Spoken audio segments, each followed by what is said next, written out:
Economics अर्थ channel पर आप सभी का एक बार फिर स्वागत है। आज के इस लेक्चर में हम लोग कोलेजिव ओलिगोपोली संधिपूर्ण अल्पाधिकार के संदर्भ में चर्चा करेंगे। हम लोग जानते हैं कि अल्पाधिकार में विक्रेताओं की संख्या कम होती है और इसलिए एक दूसरे की गतिविधियों पर सभी विक्रेताओं की नज़र होती है और ये विक्रेता परस्पर प्रतियोगिता करते हैं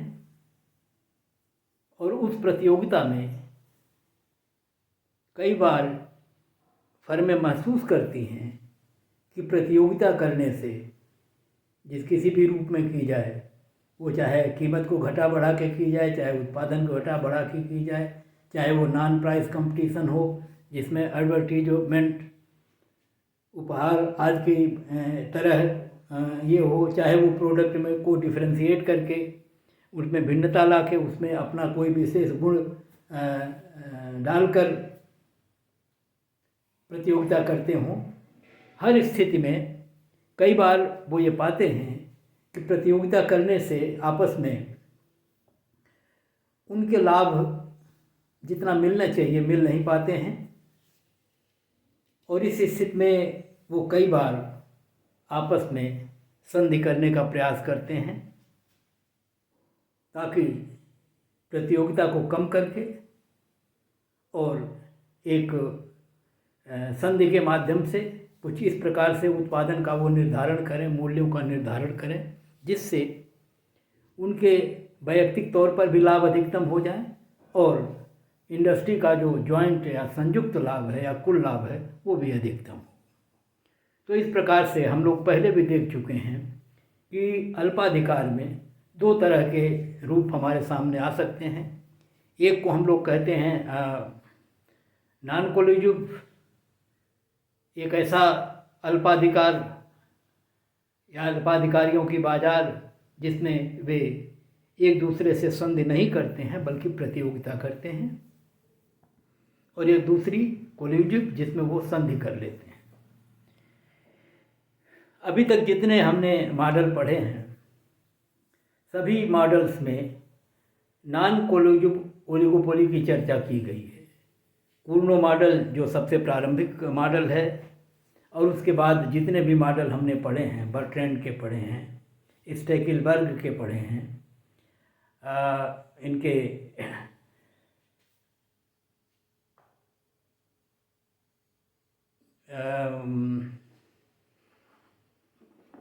चैम्बरलिन के मॉडल पढ़े हैं, एजवर्थ के मॉडल पढ़े हैं, सब में प्रतियोगिता इनके बीच हुई है और कुछ मॉडल्स में हमने देखा है मूल्यों के आधार पर प्रतियोगिता हुई है।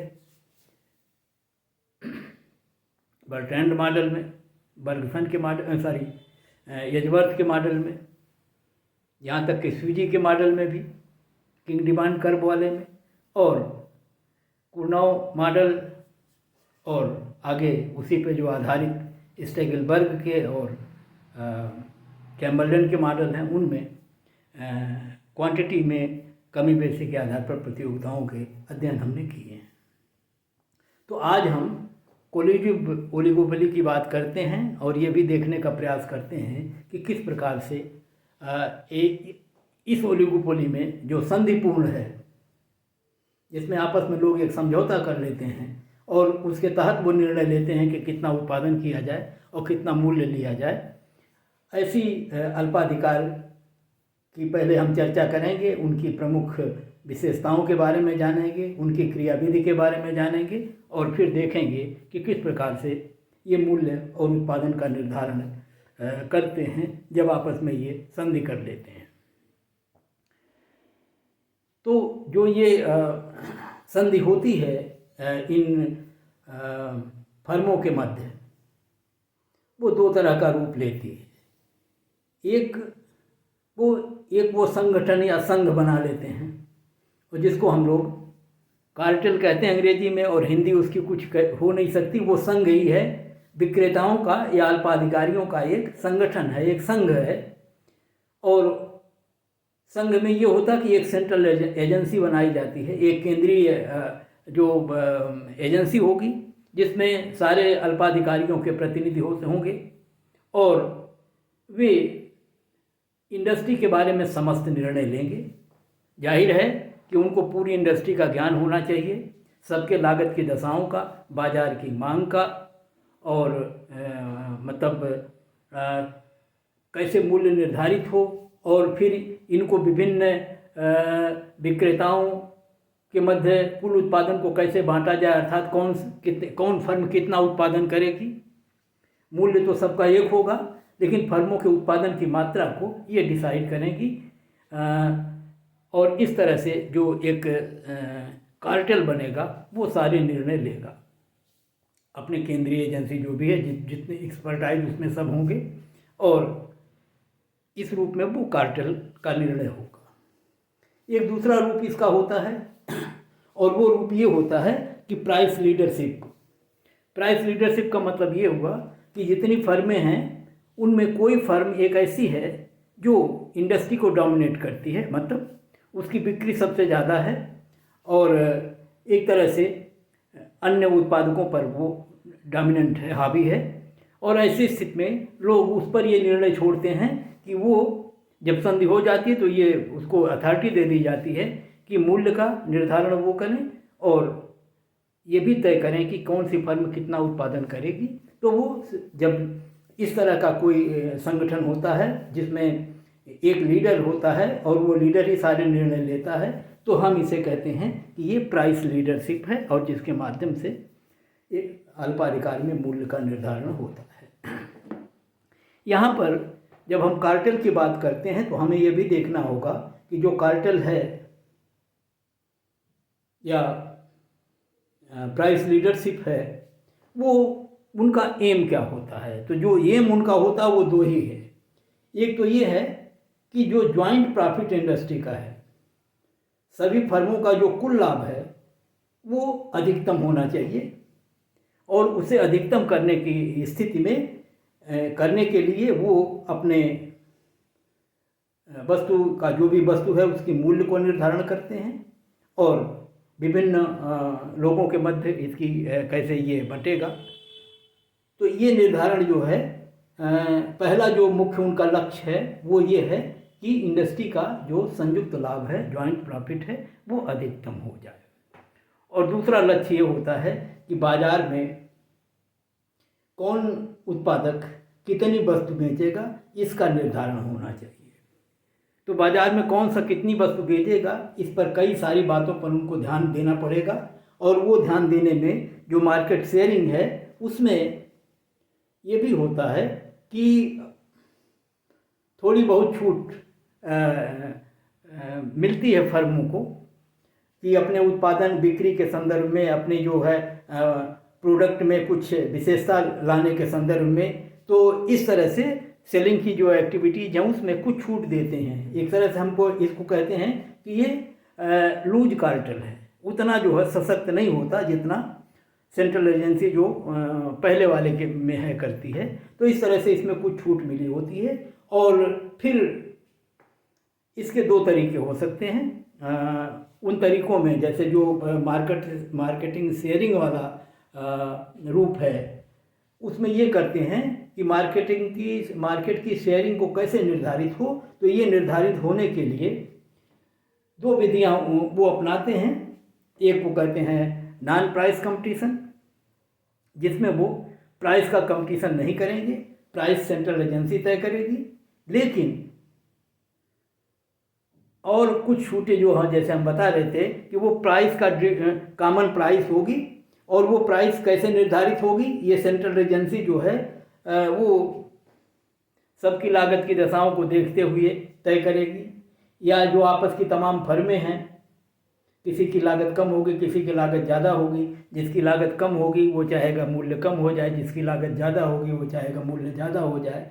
तो वैसी स्थिति में इन फर्मों के मध्य एक तरह की सौदेबाजी भी होती है, मूल्य को घटाने या मूल्य के बढ़ाने और उस स्थिति में दो सबके बीच एक सहमति, आम सहमति से फिर एक ऐसा मूल्य निर्धारित किया जाता है जिससे सभी को लाभ हो और इस तरह से मार्केट की शेयरिंग में सबके हिस्से निर्धारित कर दिए जाते हैं। तो ये एक रूप ये हो गया। दूसरा एक रूप और होता है। पहला रूप हुआ मार्केट शेयरिंग में नॉन प्राइस कंपटीशन का, और जो दूसरा रूप है वो कोटा सिस्टम है, जिसका अर्थ ये हुआ कि हर उत्पादकों के कोटा का मतलब एक निश्चित राशि वो बाजार में बेच सकते हैं। तो सारी फर्मों के उत्पादन के कोटे निर्धारित कर दिए जाते हैं और ये निर्धारण कोटा का करते समय कई बातों पर ध्यान रखा जा सकता है कि पिछले वर्षों में इस फर्म का परफॉर्मेंस कैसा रहा, विभिन्न वर्षों में इसने कितनी वस्तुएं बेची है, और उस आधार पर एक एवरेज के आधार पर सबके कोटे निर्धारित कर दिए जाते हैं। उनकी लागत की स्थितियों को भी देखने का प्रयास किया जाता है। ये भी देखने का प्रयास किया जाता है कि फर्म की जो प्रोडक्टिव कैपेसिटी है वो कितनी है। अगर किसी फर्म में प्रोडक्टिव कैपेसिटी ज़्यादा है, प्लांट मशीनरी लेबर ये सब उसके पास पर्याप्त हैं, टेक्नोलॉजी ये सब हैं, तो ऐसी स्थिति में उनके कोटे को बढ़ा दिया जाता है। और जिनकी कैपेसिटी कम होती है उन्हें जो है कम उत्पादन की मात्रा का कोटा दिया जाता है। कई बार भौगोलिक जो आप कह सकते हैं कि स्थितियां हैं कि किस क्षेत्र में किस कंपनी या किस फर्म का ज़्यादा प्रभुत्व है, उस हिसाब से भी कोटे का निर्धारण करते हैं। तो इस प्रकार से हमने ये बताने का प्रयास किया कि जो कोलिजियम ओलिगोपोली है उसमें चाहे हम सेंट्रल एजेंसी के माध्यम से, जिसे हम कार्टेल कहते हैं, चाहे हम प्राइस लीडरशिप के माध्यम से, जिसमें एक कोई डोमिनेंट फर्म जो है लीडर होती है और कीमतों का निर्धारण करती है, उन सब का ये उद्देश्य होता है कि कीमत एक ऐसी निर्धारित की जाए जिस पर सभी लोग उस कीमत पर अपनी वस्तुएं बेचें, और बाजार में विभिन्न फर्मों के उत्पादन की मात्राएं निर्धारित कर दी जाती हैं। और हमने बताया कि एक लूज कार्टेल का कंसेप्ट है जिसमें फर्मों को कुछ छूटें होती हैं कि वो प्रोडक्ट को अपने डिफ्रेंशिएट कर सकते हैं, अपनी बिक्री बढ़ाने घटाने के संदर्भ में कुछ वो निर्णय ले सकते हैं जिस पर किसी तरह के प्रतिबंध नहीं होंगे। तो इस तरह के कुछ छूट उनको मिलती है। तो इस प्रकार से ये होता है जिसको हम कह रहे हैं ये कोलिजियम ओलिगोपोली है, और उसका एक संक्षिप्त विवरण हमने आपके सामने रखा है। लक्ष्य उसका यही है कि सब लोग मिलकर निर्णय लें उत्पादन और बिक्री और मूल्य के संदर्भ में, जिससे संयुक्त लाभ सबके बढ़ जाएं और इंडिविजुअल लेवल पर भी सबके लाभ बढ़ जाएं। ये इसके पीछे उद्देश्य होता है। अब हम ये देखने का प्रयास करें कि इस संधिपूर्ण अल्पाधिकार के अंतर्गत, जिसमें फर्में एक संधि के अंतर्गत कीमत का निर्धारण करती हैं, वो करती क्या है। तो कीमत का निर्धारण करने के लिए जो बेहतर तरीका होता है मूल्य लाभ बढ़ाने का, वो ये है कि मूल्य बढ़ जाए। और जब ये प्रतियोगिता करती हैं तो मूल्य जो है बढ़ा नहीं पाती, क्योंकि हम पिछले सभी मॉडलों में कम से कम जितने कीमत पर आधारित मॉडल हैं जिसमें हम प्राइस कंपटीशन की बात करते हैं, वहाँ हमने देखा है कि फर्में जो हैं अपना मूल्य गिरा के बाजार को कैप्चर करने का प्रयास करती हैं और अधिक लाभ कमाने का प्रयास करती हैं, और इस प्रक्रिया में परस्पर कीमतों का गिराना जारी रहता है। तो वैसी स्थिति में अब अगर कीमत को बढ़ाना है तो जाहिर है कि प्रतियोगिता के आधार पर ये नहीं बढ़ेगी, ये तभी बढ़ेगी जब आपस में संधि हो। और बढ़ाने का एक ही तरीका है कि उत्पादन की मात्रा को बाजार में कुल पूर्ति को घटाया जाए। तो कुल पूर्ति को घटाने के लिए समझौते के अनुरूप ये अपने कुल पूर्ति को घटाएंगी फर्में, और जब कुल पूर्ति को घटाएंगी तो बाजार में कीमतें बढ़ेंगी, और कीमत बढ़ेगी तो कीमत बढ़ा के वो लाभ बढ़ाने का प्रयास करेंगे। यहाँ एक बात और हम आपको बता दें, जब ये आपस में प्रतियोगिता करती हैं और जब ढेर कई होती हैं तो मूल्य जो है वो अधिकतम मूल्य नहीं ले पाती हैं उपभोक्ताओं से, जो मूल्य वो अधिकतम दे सकते हैं, और जिसको हम कहते हैं वो मोनोपोली प्राइस होता है, एकाधिकारी मूल्य होता है। लेकिन जब ये समझौता कर लेती हैं तो इसका अर्थ ये हुआ कि सारे जितने अल्पाधिकारी हैं ये सब एक हो गए, और अब ये ऐसे मान सकते हैं आप कि अब ये एकाधिकारी के रूप में परफॉर्म कर रहे हैं, क्योंकि सारे निर्णय एक जगह से होंगे, और कितना उत्पादन निर्धारित करना है, कितना मूल्य निर्धारित करना है, ये इस कार्टेल के हाथ में होगा या लीडरशिप के हाथ में होगा। उस स्थिति में एकाधिकारी की शक्ति इन्हें प्राप्त हो जाती है, और ये वो अधिकतम मूल्य उपभोक्ताओं से वसूल सकने की स्थिति में हो जाते हैं जैसा एक एकाधिकारी होता है। तो जाहिर है कि कार्टेल में मूल्य बढ़ेगा, और मूल्य बढ़ाने के लिए उत्पादन की मात्राएं घटाई जाएंगी। और यदि जैसे पिछले सभी मॉडलों में हम ये मान के चलते रहे हैं कि दो उत्पादक हैं, और दो उत्पादक इसलिए मान के चलते हैं क्योंकि चित्र बन सकता है आसानी से, और आसानी से हम उसे समझ सकते हैं। और जब हम इसको गणितीय समीकरणों के माध्यम से या फलनात्मक संबंधों के माध्यम से अध्ययन करते हैं, वैसी स्थिति में भी दो के आधार पर हम निष्कर्ष निकालते हैं, और वो निष्कर्ष दो से अधिक पर भी यथावत लागू होते हैं। इसलिए ये कभी हमको नहीं समझना चाहिए कि ये केवल दो पर निर्णय लिया गया है और ये अल्पाधिकार में लागू नहीं होगा, ऐसा नहीं है। इनकी संख्या दो से अधिक होगी तब भी यही प्रक्रिया चलेगी, और यही निष्कर्ष वहाँ भी यथावत लागू रहेंगे। तो हमने बताया कि दो काम करना है, एक तो उत्पादन को घटाना है और उत्पादन घटा के मूल्य बढ़ाना है, और ऐसा करने से वो अधिकतम मूल्य क्रेताओं से वसूल सकें, और फिर विभिन्न फर्मों का उत्पादन कितना हो ये तय किया जाए। और ये तय कैसे होगा? ये बाजार की मांग को देखते हुए तय होगा कि बाजार में वस्तु की कुल कितनी मांग है, बाजार में कितना मूल्य उपभोक्ता देने के लिए तैयार हैं वस्तु की विभिन्न मात्राओं पर, और फर्मों की लागतें कैसी हैं, किन की लागत कम है किन की ज़्यादा है। और इस प्रकार से बाजार की मांग और फर्मों की लागतों के आधार पर कुल उत्पादन का जब निर्धारण करना होगा तो सारे उत्पादकों के मांगों को जोड़ के, सारे उत्पादकों की लागतों को जोड़ के, और तब कुल आय में से कुल लागत निकाल के कुल लाभ की गणना की जा सकती है, और फिर उसे अधिकतम करने के प्रयास होंगे। और जब इंडिविजुअल लेवल पर हम उनके लाभ और आयों और लागतों को देखेंगे तो वैयक्तिक स्तर पर हम उनके आय और लागत निकाल के उनके लाभ कैलकुलेट कर सकते हैं। तो जो मात्राएं तय होगी, संतुलन की संस्थिति में कौन सा व्यक्ति कौन सी फर्म कितना उत्पादन करेगी, वो बाजार के कुल मांग वक्र और या मांग के फलन और बाजार के कुल लागत के फलन पर निर्धारित होगा, और उस आधार पर हम लाभ को अधिकतम करने का प्रयास करेंगे। और गणितीय भाषा में जब हम उसका प्रयोग करेंगे तो इन फलनों को हम अधिकतम करने का प्रयास करेंगे। यहाँ पर एक प्रतीकात्मक संबंध के माध्यम से हम आपको उसे दिखाने का प्रयास कर रहे हैं। मान रहे हैं कि बाजार में दो उत्पादक हैं, फर्में हैं।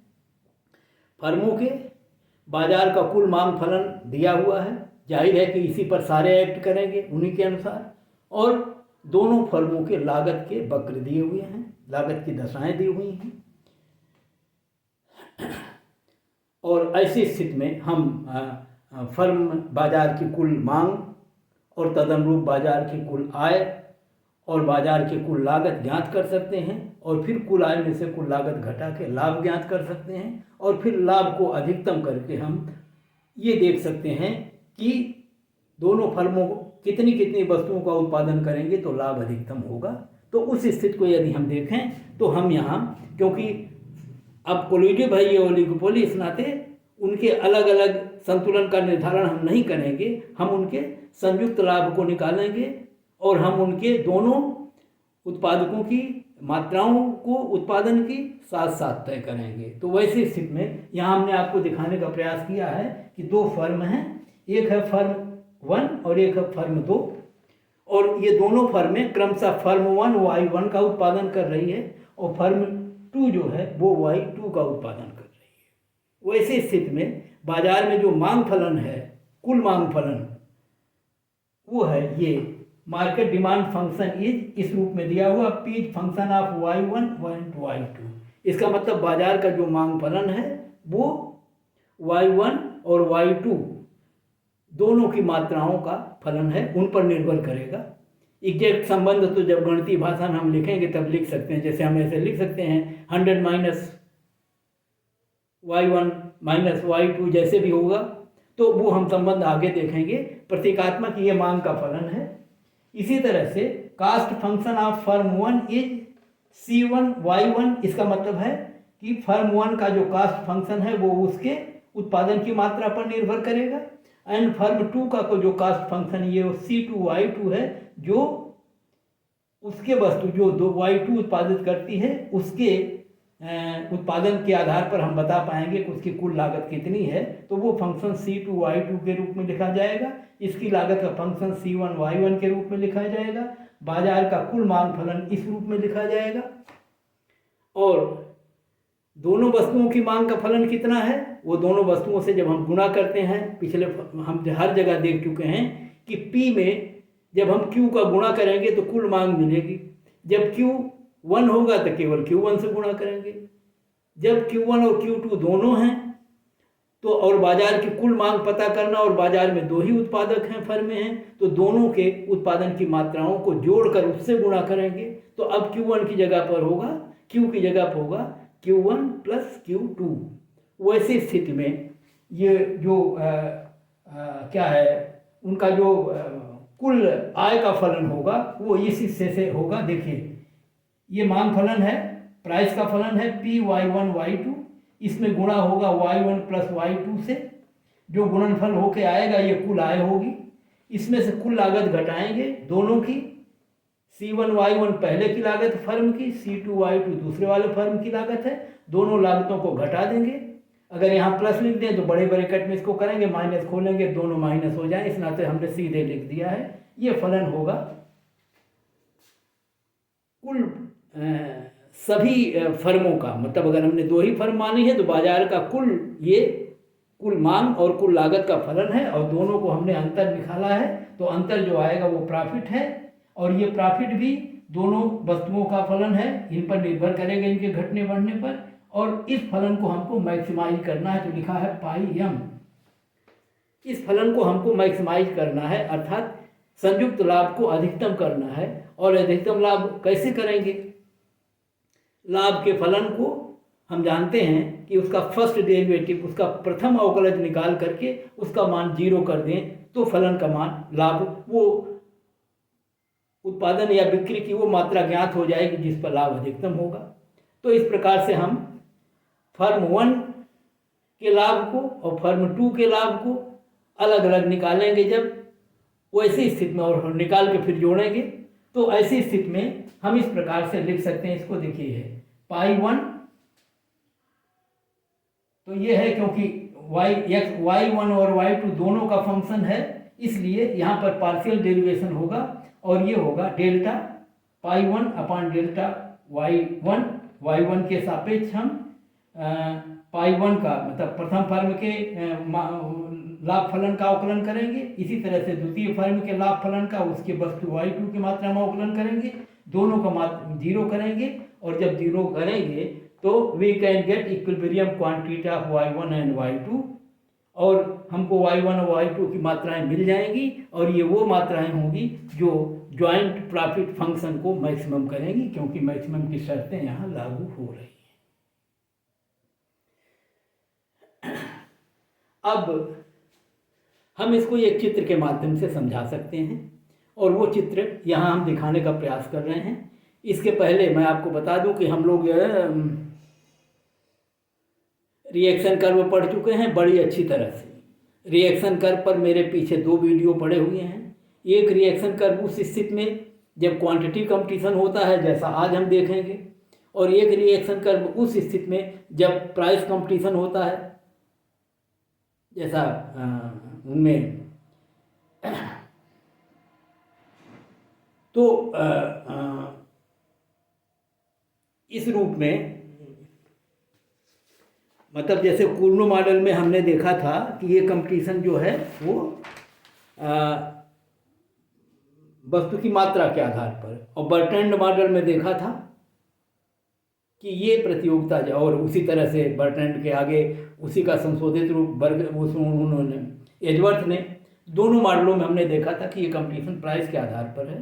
तो जब जब क्वांटिटी के आधार पर होगा तब किस तरह सा रिएक्शन कर्व होगा, और जब कीमत के आधार पर होगा। आज हमको क्वांटिटी के आधार पर यहाँ दिखाना है, इस नाते क्वांटिटी के आधार वाला हम लेंगे, जैसा उसमें बनाते थे स्टैकेलबर्ग में या जैसे बनाते थे कूर्नो में, तो वो रिएक्शन कर्व होगा। और यहाँ हम आइसोप्रॉफिट कर्व या सम लाभ वक्रों का उपयोग करेंगे।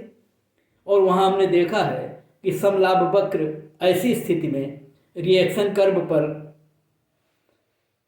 मतलब जो प्रॉफिट कर्व बनेगा उसके जो न्यूनतम बिंदुओं के लोकस ऑफ पॉइंट्स जो होंगे वो रिएक्शन कर्व होते हैं। और उस रूप में हमने देखा है कि ये कर्व जो है केंद्र इसका अक्षों की ओर जो है वो कनकेव होते हैं, कन्वेक्स नहीं होते, और प्राइस वाले में कन्वेक्स होते हैं। तो यहाँ पर उन्हीं वक्रों का हम प्रयोग करेंगे। और यहाँ हम दो रिएक्शन कर्व दिखा रहे हैं क्योंकि उनको आप अच्छी तरह जान चुके हैं।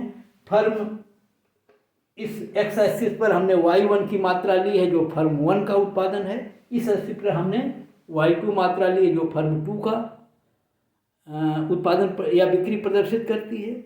और जब इस प्रकार से दिखाते हैं तो रिएक्शन कर्व जो ए का होता है वो ये होता है R1 डैश, ऐसे ये वाला। और जो बी का रिएक्शन कर्व होता है वो ये वाला होता है R2 डैश। तो ये R2 डैश फर्म 2 का रिएक्शन कर्व है और R1 डैश फर्म 1 का रिएक्शन कर्व है।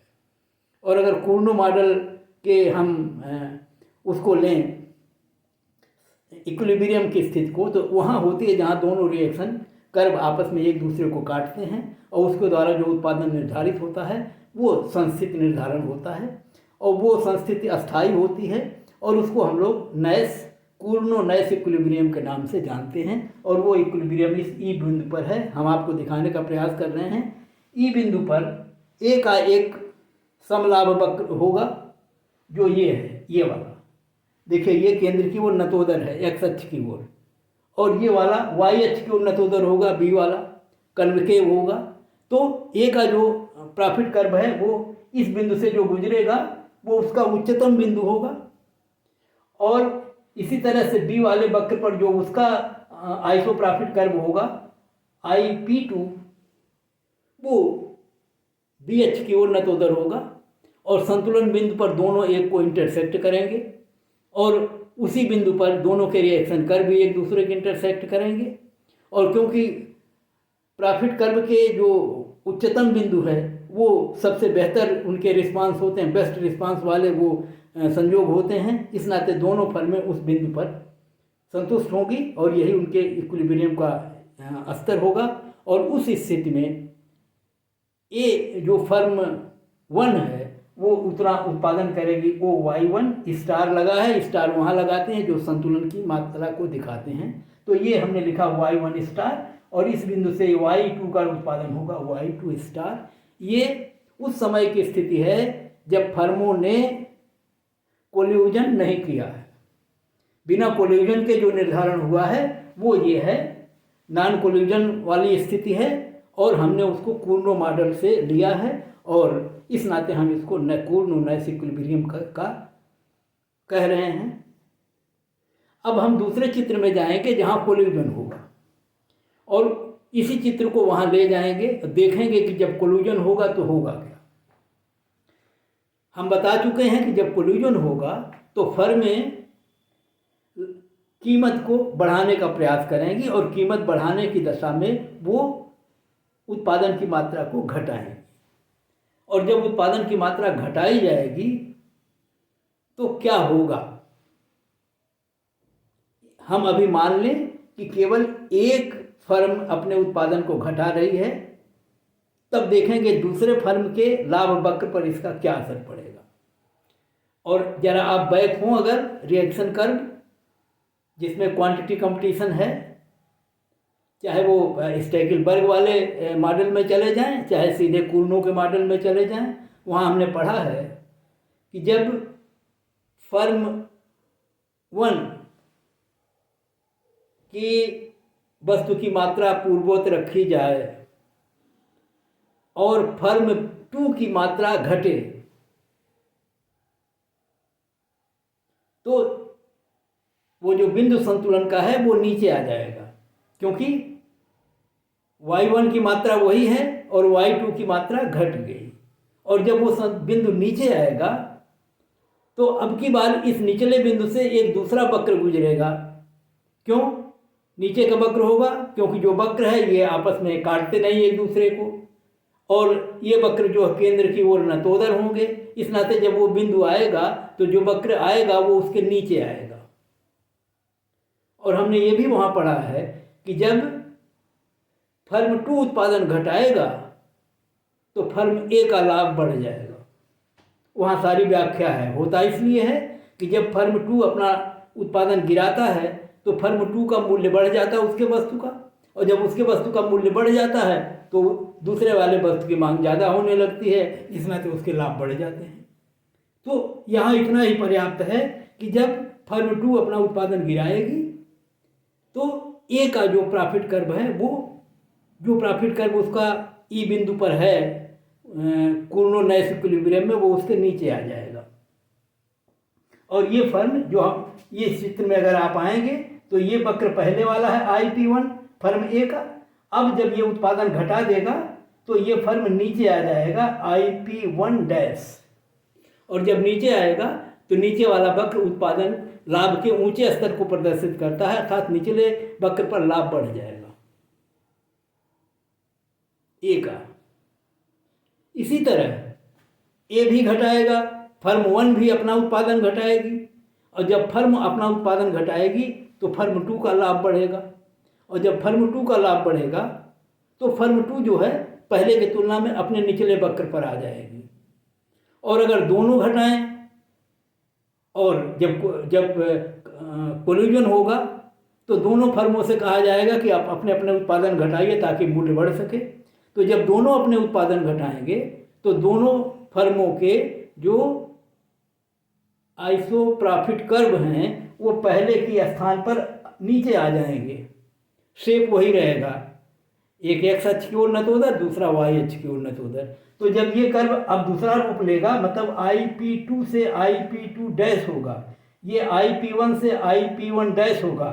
अगर हम ये कहें कि ये जो डाटेड हैं लाइंस या कर्व्स, वे हैं बदली हुई परिस्थिति या कोलिजन वाले वक्र हैं, और ये दोनों जहाँ काटेंगे अब की बार संतुलन वहाँ होगा, और ये संतुलन इस बिंदु पर होगा जो यहाँ जगह न होने के नाते मैंने यहाँ लिखा E2। ये पॉइंट है जहाँ पर दोनों कर्व एक दूसरे को जो डाटेड है वो काट रहे हैं, और जहाँ पर ये काट रहे हैं अगर वहाँ से अब दोनों वस्तुओं की मात्रा को आप देखेंगे तो लंब डालिए इधर, लंब डालिए इधर, तो y की मात्रा घट के हो जाएगी Y1 और Y2 की मात्रा घट के हो जाएगी Y2।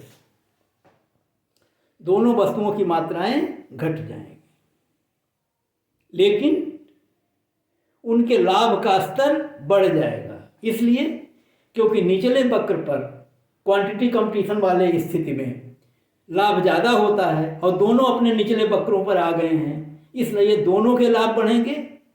और जब दोनों के बढ़ेंगे और बाजार में या इंडस्ट्री में 2 ही फर्म हम मान के चल रहे हैं तो इनका ज्वाइंट प्रॉफिट भी बढ़ जाएगा, और इस प्रकार से कोल्यूजन के अंतर्गत जो संयुक्त लाभ है वो बढ़ जाएगा, लेकिन दोनों के उत्पादन पहले की तुलना में घट जाएंगे। कंपैरिजन के तौर पर ये हमने केवल ध्यान दिलाने के लिए आपको लिखा था कि जब Y1 और Y2 होते हैं और Y2 बार लगा के इसको कांस्टेंट माना था, जब Y1 में कमी होगी तो Y2 का जो IP वो प्रॉफिट कर्व है वो लाभ बढ़ जाएगा, तो इसको इधर एरो लगाया था। इसी तरह से इसका उल्टा किया था कि Y1 को स्थिर मान के जब Y2 को घटाएंगे तो Y1 का जो आइसो प्रॉफिट कर्व फर्म 2 का है वो बढ़ जाएगा। तो ऐसी स्थिति में वो सब हम आपको यहाँ बता चुके हैं, और यहाँ पर देखिए लिखा हुआ है कि ये जो बिंदु है ये मात्रा क्या दिखा रहा है, इसकी मात्रा y1 डैश, इसकी मात्रा y2 डैश, और जो ई बिंदु है यहाँ वाला 1, ये नैश कूर्नो नैश इक्विलिब्रियम है, जो इस बिंदु दिखा रहा है y की मात्रा y2 डैश फर्म 2 की, और फर्म 1 की मात्रा है y1 डैश। और जाहिर है कि आप देख चुके हैं कि पहले की तुलना में दोनों की मात्राएं घट गई हैं। इसकी मात्रा जो है, इसकी मात्रा जो इधर घट के आ गई है और इसकी मात्रा इधर घट के आ गई है, और दोनों घटी हुई मात्राओं पर दोनों के लाभ अधिकतम हो गए हैं पहले की तुलना में ज़्यादा, क्योंकि दोनों फर्मों के जो आइसोप्रॉफिट कर्व हैं वो पहले की तुलना में नीचे आ गए हैं, और नीचे वाले वक्र ऊपर वाले वक्र की तुलना में अधिक लाभ के स्तर को दिखाते हैं जब क्वांटिटी कंपटीशन के अंतर्गत दोनों फर्में काम कर रही होती हैं। तो एक इक्विलिब्रियम है जिसमें संधि नहीं है, नॉन कोल्यूजिव है पूर्ण का, और दूसरा है जिसमें कोल्यूजन हो रहा है, कोल्यूजन वाले में जॉइंट प्रॉफिट अधिकतम हो जा रही है, दोनों की इंडिविजुअल लाभ भी बढ़ रहे हैं, और वस्तुओं के उत्पादन या बिक्री की मात्रा पहले की तुलना में कम हो गई है।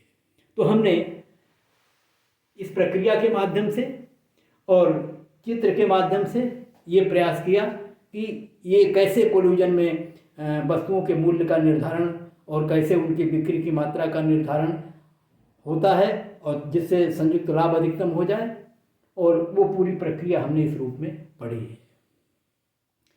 एक और लेक्चर या वीडियो हम तैयार करेंगे जिसमें हम इस फंक्शन को हम क्वांटिटेटिव रूप में लेके आएंगे, फर्मों के बाजार के मांग का फलन, दोनों फर्मों के लागतों के फलन, और इन लागतों के फलन को एक बार समान लागत की स्थिति दिखा के, अर्थात दोनों के लागत एक जैसे हों, वैसी स्थिति में दोनों का उत्पादन बराबर होगा, दोनों के लाभ बराबर होंगे, और एक ऐसी स्थिति में जिसमें हम लागत वक्रों को बदल देंगे, एक की लागत कम एक की लागत ज़्यादा कर देंगे, और तब हम पाएंगे कि जिसकी लागत कम उसके लाभ ज़्यादा, जिसकी लागत ज़्यादा उसके लाभ अपेक्षाकृत कम, और इसी तरह से वस्तुओं की मात्राओं का जो निर्धारण होगा वो भी कम लागत वाले का ज़्यादा होगा उत्पादन में, बिक्री में हिस्सा, और ज़्यादा लागत वाले का कम होगा।